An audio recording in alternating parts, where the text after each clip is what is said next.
إن الحمد لله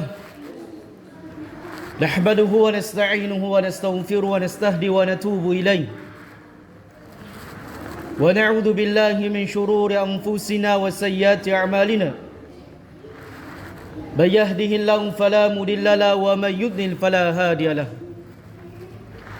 أشهد أن لا إله إلا الله وحده لا شريك له وأشهد أن محمدا عبده ورسوله قال الله تعالى في كتابه وهو أصدق القائلين بعد أعوذ بالله من الشيطان الرجيم يا أيها الذين آمنوا اتقوا الله حق تقاته ولا تموتن إلا وأنتم مسلمون يا أيها الناس اتقوا ربكم الذي خلقكم من نفس واحدة وخلق منها زوجها وبث منهما رجالا كثيرا ونساء واتقوا الله الذي تساءلون به والأرحام إن الله كان عليكم رقيبا يا أيها الذين آمنوا اتقوا الله وقولوا قولا سديدا يصلح لكم أعمالكم ويغفر لكم ذنوبكم ومن يطع الله ورسوله فقد فاز فوزا عظيما ثم أما بعد فإن أصدق الحديث كتاب الله وخير الهدى هدى النبي صلى الله عليه وعلى آله وسلم وشر الأمور محدثاتها فإن كل محدثة بدعة وكل بدعة ضلالة وكل ضلالة في النار. Ibadallah, sesungguhnya di hari Jumat Allah menyerukan kepada kaum muslimin, orang-orang yang beriman kepada Allah, beriman dengan perkara negeri akhirat, agar ketika di hari Jumat ini kaum muslimin senantiasa bergegas mempersiapkan dirinya, mempercepat langkahnya untuk memenuhi panggilan Allah Subhanahu wa taala. Sebagaimana Allah Subhanahu wa taala mengatakan, ya ayyuhalladzina amanu, wahai orang-orang yang beriman, idza nudiya lis-salati min yaumil jumu'ah, apabila telah diserukan azan berkumandang di hari Jumat, fas'au ila dzikrillah, maka bergegaslah kalian, bersiap-siaplah kalian untuk mengingat Allah Subhanahu wa taala, wazarul bai', dan tinggalkan semua yang berkaitan dengan dunia. Dzalikum khairul lakum in kuntum ta'lamun. Karena yang demikian itu, kata Allah, lebih baik dari apa yang kalian kejar berkaitan dengan dunia. Lebih baik dari semua proyek-proyek miliaran juta harganya. Lebih baik dari semua perniagaan amalan yang kita lakukan, apabila kalian benar-benar mengetahui apa yang di sisi Allah itu lebih baik. Maka di antara ciri tanda keimanan itu baik bagi seseorang adalah manakala dia bergegas memenuhi panggilan Allah. Ketika kita diperhadapkan dengan dunia zaman rahmatullah, diperhadapkan dengan pekerjaan, diperhadapkan dengan proyek yang besar harganya, hitungannya besar, diperhadapkan dengan permainan dunia, maka disinilah merupakan pergolatan iman. Apakah kita condong kepada dunia atau kita condong kepada memenuhi panggilan Allah? Apakah kita termasuk benar-benar orang beriman kepada Allah, beriman akan berjumpa dengan Allah, beriman nanti semua amalan kita akan dihisap oleh Allah, beriman bahwasanya kita di dunia hanya sifatnya sementara. Ante kamma pore, bagaimanapun hebatnya harta yang kita miliki di dunia zaman rahmatullah, betapapun besarnya rumah yang kita miliki, bagaimana mewahnya kendaraan yang kita miliki, tanah yang berhektar-hektar, semuanya itu hanya titipan dari Allah. Semuanya hanya amanah dari Allah. Tidak lama kita menikmatinya jamaah rahmatullah. Semua fasilitas dunia yang Allah berikan kepada kita, tidak lama, semuanya ada masanya. Kalau kita mungkin memiliki proyek yang jutaan, ratusan juta harganya, kita memiliki toko yang setiap harinya bisa meraih keuntungan 20 juta, tidak lama kita nikmati. Kita memiliki rumah yang mewah, kendaraan yang mahal, tidak semuanya kita akan menikmatinya sampai selama-lamanya jamaah rahmatullah. Karena umur yang Allah berikan kepada kita ada batasnya. Ada batasnya jamaah rahmatullah. Nabi SAW mengatakan, a'mar ummati ma baina 60 ila 70. Bahwasanya umur umatku ini yang Allah Subhanahu wa taala berikan kepada mereka hanya kisaran 60-70 tahun. Wa aqalluhum man yujawizu dzalik, dan sangat sedikit manusia yang bisa melampaui 70 tahun. Maka ketahuilah jamaah rahmatullah, jangan sampai hidup yang Allah berikan kepada kita hanya sekali ini kita kemudian abaikan. Kita lalaikan umur kita hanya mengejar dunia. Dunia yang nantinya kita akan tinggalkan atau dia meninggalkan kita. Betapa banyak jamaah rahmatullah manusia yang berada di puncak karirnya, memiliki bintang 4, seketika itu juga dia mati. Betapa banyak manusia berada di puncak harta yang dia miliki, miliaran juta uangnya, hartanya, namun di saat itu juga diambil nyawanya oleh Allah Subhanahu wa taala. Sehingga jamaah rahmatullah, Allah Subhanahu wa taala menyebutkan, "Wa mal hayatud dunya illa mata'ul gurur." Tidaklah kehidupan dunia ini melainkan hanya permainan sandagura jamaah rahmatullah. Tidak ada manusia yang bisa menyembuhkan dirinya sampai berumur panjang. Tidak ada manusia yang bisa hidup kekal sampai dunia ini mati jamaah rahmatullah, sampai dunia ini hancur. Ketika seseorang meyakini bahwasanya dia akan berjumpa dengan Allah, dia akan meninggalkan dunia ini, maka kemudian dia pun mempersiapkan bekal dengan sebaik-baiknya. Nabi SAW menyebutkan, "Iktanim khamsan qabla khamsin." Manfaatkan 5 perkara sebelum datangnya 5 perkara. Yang pertama jamaah rahmatullah, syababaka qabla haramik. Manfaatkan masa mudamu sebelum datang masa tuamu. Karena memang jamaah rahmatullah, berbeda kualitas anak muda dengan orang tua. Anak muda bisa melakukan hal yang tidak bisa dilakukan oleh orang tua. Anak muda memiliki kekuatan. Itu adalah merupakan puncak kejayaan seseorang diciptakan di muka bumi ini. Anak muda mampu begadang semalam suntuk. Anak muda mampu melakukan pekerjaan yang berat.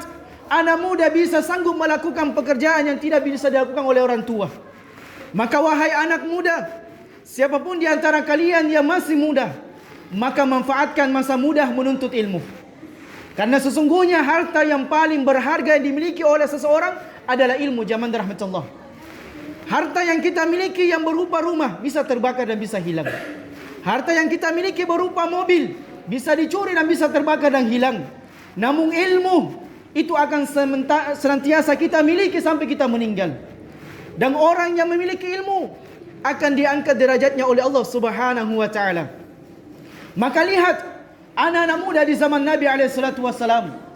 Anak muda yang tumbuh besar dalam ketaatan kepada Allah. Anak muda yang senantiasa hatinya condong ke masjid. Anak muda yang senantiasa tidak dilalaikan dengan perniagaan dunia, tidak dilalaikan dengan get-get, tidak dilalaikan dengan main game. Karena hari ini banyak anak muda yang menghancurkan hidupnya. Banyak anak muda menghabiskan waktunya hanya main game.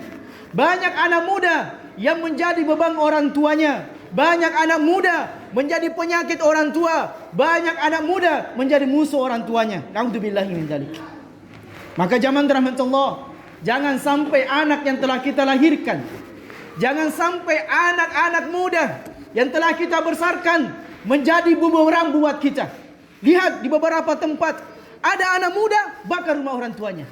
Ada anak muda bunuh bapaknya. Ada anak muda siksa orang tuanya. Kenapa? anak muda muncul seperti ini karena dia tidak dididik dengan pendidikan iman. Dia tidak pernah diperkenalkan dengan masjid. Dia tidak pernah diperkenalkan dengan majelis taklim. Anak muda yang tumbuh besar bersama dengan temannya di jalan. Anak muda yang menjadi racun di jalan. Anak muda yang menjadi beban bagi masyarakat.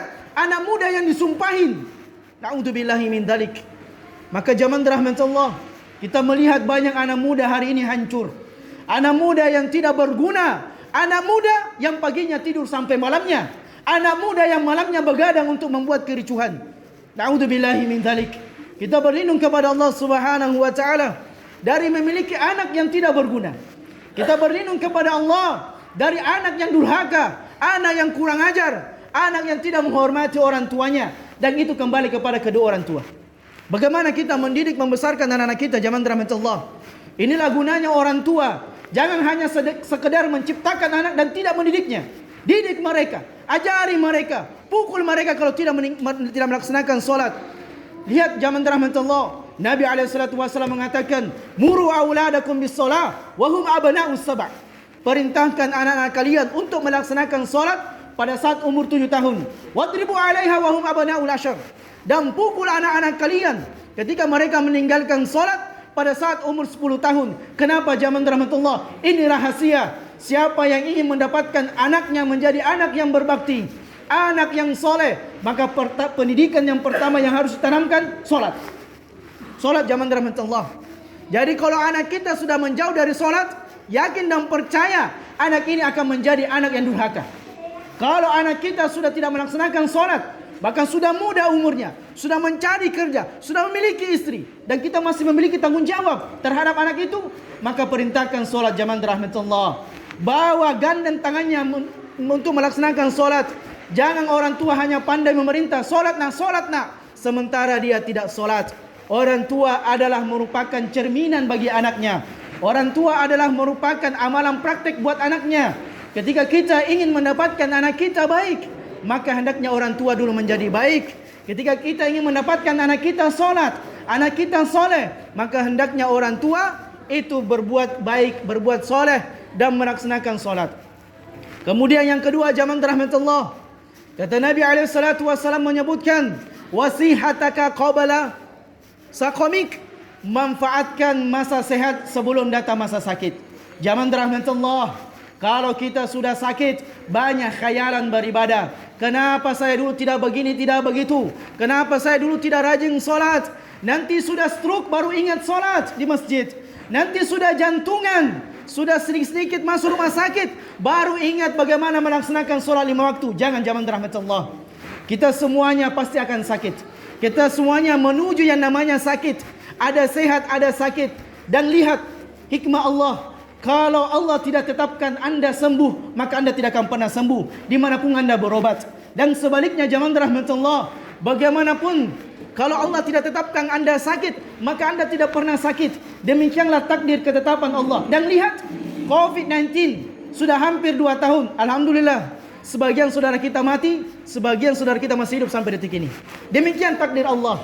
Jadi tidak usah terlalu takut kalau ada musibah.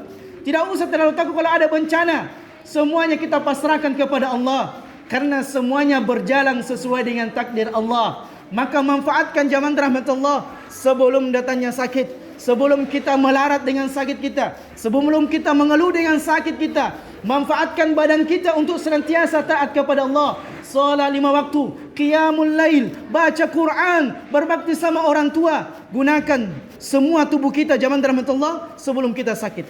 Kemudian yang ketiga, yang terakhir zaman rahmatullah, Nabi SAW mengatakan, ginaka qabla faqrik. Manfaatkan ketika kalian kaya sebelum datang masa susah. Jadi tidak ada ceritanya zaman rahmatullah orang itu senang terus hidupnya. Tidak ada. Tidak ada manusia yang kaya terus menerus. Tidak ada. Tidak ada manusia yang lapang terus rezekinya. Tidak ada. Semuanya akan dipergilirkan oleh Allah. Tilkal ayyamu nudawiluha bainan nas. Dan demikianlah kami pergilirkan hari demi hari buat manusia.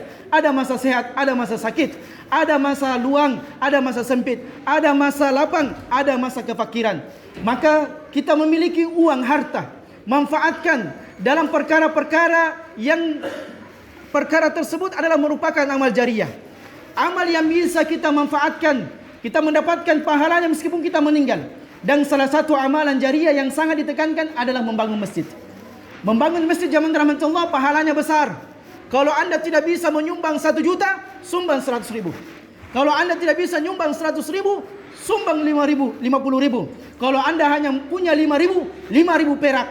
Sumbangan anda selama masjid ini digunakan solat, selama masjid ini digunakan membaca Quran, selama nanti masjid ini digunakan untuk kebaikan-kebaikan, maka pahalanya terus menerus mengalir buat anda. Anda mendapatkan pahalanya meskipun anda nanti sudah berada di alam barzakh, meskipun anda sudah berada di alam kubur, maka anda tetap mendapatkan fasilitas kenikmatan. Sehingga nanti orang penduduk kubur mengatakan, ya Rabb, bagaimana mungkin azab saya setiap harinya dikurangi, setiap harinya saya mendapatkan nikmat. Apa kata Allah Subhanahu wa taala kepada penduduk kubur? Ini adalah mungkin di antara doa-doa anak soleh yang kau miliki, harta amal jariah yang kau dapatkan, sehingga kamu mendapatkan terus menerus mendapatkan kenikmatan di alam kuburmu. Tak kala manusia telah melupakan kita zaman rahmat Allah, maka amalan kita akan terus menerus mengalir. Itulah investasi akhirat. Maka perbanyak investasi akhirat, nyumbang terus. Karena orang yang senantiasa menyumbang tidak pernah ceritanya miskin. Orang yang menyumbang selalu digantikan oleh Allah yang lebih baik, dan itu adalah di antara amalan soleh yang bisa mengantarkan kita ke dalam syurga. Barakallahu li wa lakum fil Qur'anil azim wa nafa'ani wa iyyakum bima fihi minal ayati wa dzikril hakim. Aqulu qawli hadza wa astaghfiruhu innahu huwal ghafurur rahim.